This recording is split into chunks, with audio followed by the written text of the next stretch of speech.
नमस्कार, मैं हूँ यूवी।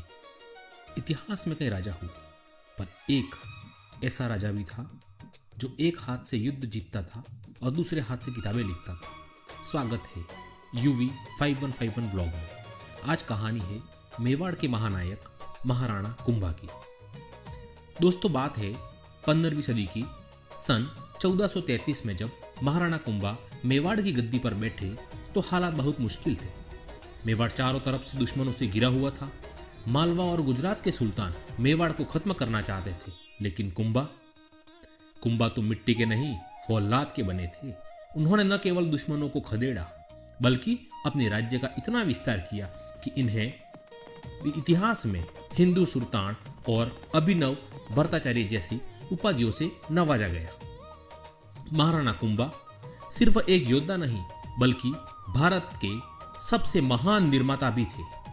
यह जानकर आपके होश उड़ जाएंगे कि मेवाड़ के कुल 84 किले हैं और उनमें 32 किले अकेले महाराणा कुंभा ने बनवाए थे। यह अपने आप में एक वर्ल्ड रिकॉर्ड है। इनमें सबसे खास है कुंभलगढ़ का किला। इसकी दीवार 36 किलोमीटर लंबी है, जो चीन की दीवार के बाद दुनिया की दूसरी सबसे लंबी दीवार है। कहते हैं यह दीवार इतनी चौड़ी है कि इस पर एक साथ 8 घोड़े दौड़ सकते हैं। इन्होंने अचलगढ़ और बसंतगढ़ जैसे कई अभेद किले बनवाकर मेवाड़ को सुरक्षित किया। अब बात करते हैं उनकी वीरता की। 1437 में सारंगपुर के युद्ध में इन्होंने मालवा के सुल्तान महमूद खिलजी को बुरी तरह हराया। और राजपूताना की शान देखिए। सुल्तान को पकड़ने के बाद इन्होंने 6 महीने कैद रखा और फिर माफ करके छोड़ दिया। इसी महान जीत की याद में इन्होंने चित्तौड़गढ़ में 9 मंजिला विजय स्तंभ बनवाया।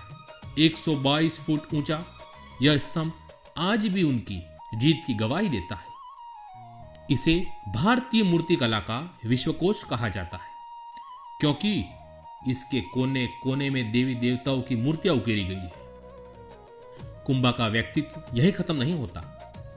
तलवार रखने वाला यह हाथ वीणा बजाने में भी उस्ताद था। जी हां, वे एक महान संगीतकार थे। युद्ध के मैदान के बाहर वे कलम के सिपाही थे। उन्होंने संगीत राज जैसे महान ग्रंथ लिखे और जयदेव के गीत गोविंद पर टीका लिखी। एक राजा जो एक ही समय में इतना बड़ा योद्धा हो और उतना ही विद्वान, ऐसा सहयोग इतिहास में शायद ही दोबारा मिला हो।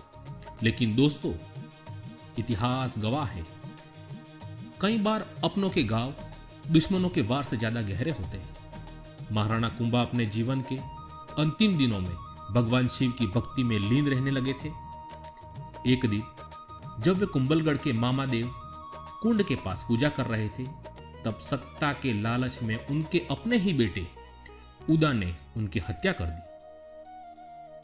मेवाड़ का वह सूरज जिसे कोई बाहरी दुश्मन नहीं बुझा पाया, उसे घर के ही अंधेरे निगल लिया। महाराणा कुंभा का अंत भले ही दुखद रहा हो, लेकिन उनका हर भारतीय के लिए प्रेरणा है। स्थापत्य कला हो, युद्ध कौशल, उनका कोई सानी नहीं था। अगर आपको मेवाड़ के इस शेर की कहानी पसंद आई हो तो वीडियो को लाइक करें और अपने दोस्तों के साथ शेयर जरूर करें। मैं यूवी मिलता हूं अगले वीडियो में। जय हिंद, जय मेवाड़।